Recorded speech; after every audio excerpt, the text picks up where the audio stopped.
בינתיים בשטח, ההפגנה שפתחה את אירועי השבוע, שבוע התמיכה בהקמת המדינה הפלסטינית, נערכה היום במחסום קלנדיה. בינתיים, ההיענות של הפלסטינים הייתה נמוכה.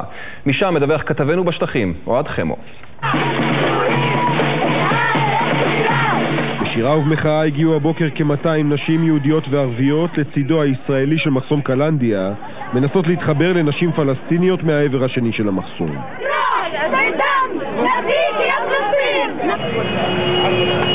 בצידו הפלסטיני של קלנדיה חימו מנועים לקראת השבוע הקרוב. צעדת הנשים מגיעה לשם עם עלי זית בידיים, מיישמים את האסטרטגיה של הרשות. הפגנות לא אלימות. هذه أرضي وهذه بلدي.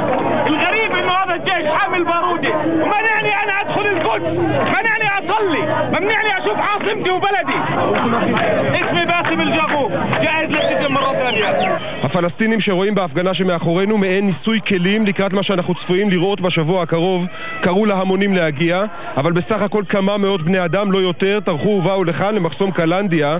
מולם נערכו כוחות הביטחון בכוחות מתוגברים, באחת הנקודות שנחשבות לנפיצות ביותר בגדה. إذا تم كل شيء زي ما بدنا الحجر قبل أي شيء. وبنشوف مواجهات والله مواجهات سريعة على الصهيونية. ما فيش دولة اسمها إسرائيل، هون فلسطين وبس. فلسطين اجوا احتلونا واخذوا أراضينا، بدهم يزحفوا زي الكلاب على اجريهم يطلعوا من عنا. כוחות הביטחון נערכו מבעוד מועד. מפקד אוגדת איו"ש בעצמו מגיע ומשקיף מאחור.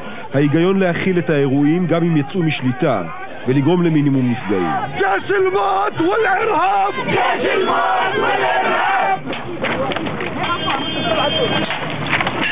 בסופה של ההפגנה החלו כמה צעירים לידות אבנים לעבר עמדת צה"ל בקלנדיה. הצבא לא הגיב, הצעירים עזבו. הנעלם הגדול בפתחו של השבוע הגורלי הזה, האם ההוראות של אבו מאזן למנגנוני הביטחון שלו למנוע כל התפרצות אלימה אכן התממשו.